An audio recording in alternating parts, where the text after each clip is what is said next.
Hello and thank you very much for tuning in. I'm Peyton Draco, as you know, and today I want to touch on something that I have spoken about before.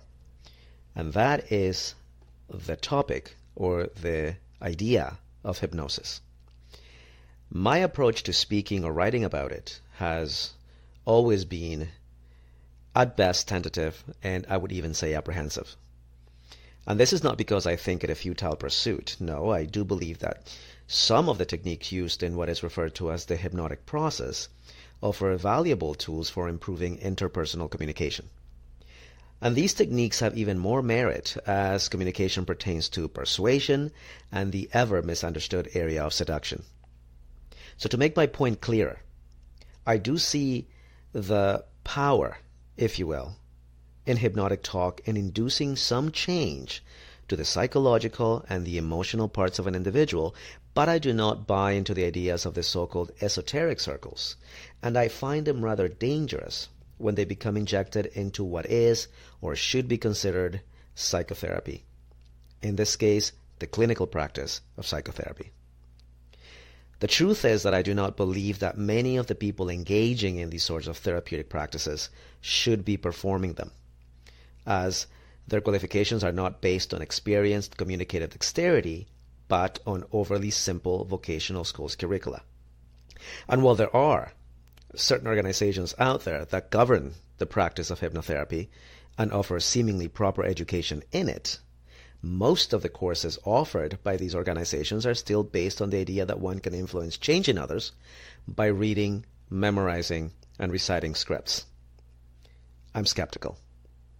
And no, I will not link to those organizations here, lest it be taken as my endorsement of their work. Nevertheless, if the reciting of a script with good embedded suggestions in it is an effort to keep the operator is the term that we use for the person doing the hypnotizing, grounded in a state of objectivity, then I can somehow forgive the lack of creativity.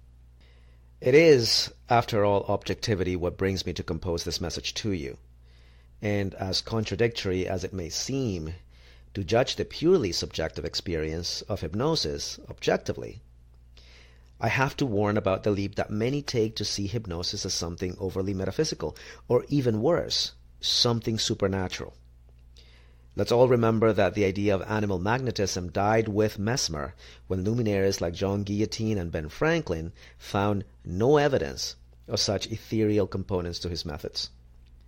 It is now accepted by all those who, or most of those, who practice proper psychology, that it was Mesmer's charm and his predilection for theatrics and acting that really affected those in his care.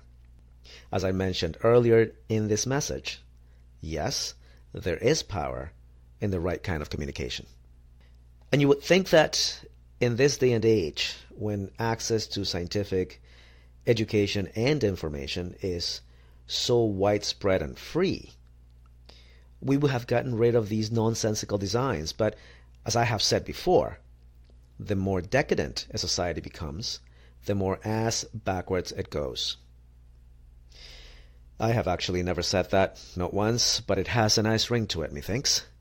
Here's just one example of the nonsense that gets passed for healing advice, and one that causes me to fear that too much value placed on the subjective experience of the sitter, and that is what we call the person being hypnotized by the operator, may lead to frightening cognitive errors, and in turn do more harm than good by allowing or leading a person to forego actual clinical treatment when that treatment is absolutely necessary.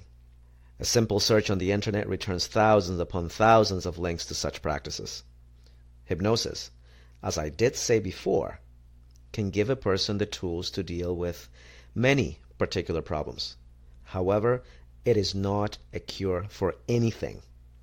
It is simply, as Milton H. Erickson once said, a method to create the right climate in which an individual can learn. I will say that again. It is simply the method to create the right climate in which an individual can learn. Keep that in mind as you delve deeper into these communicative practices, into these techniques. Understand that you cannot influence or affect profound biological change in a person in terms of providing a cure for a disease by simply talking to them. Once again, I'm Peyton Draco, thanking you very much for tuning in and listening, and reminding you to like, share, and subscribe for quality content. Take care.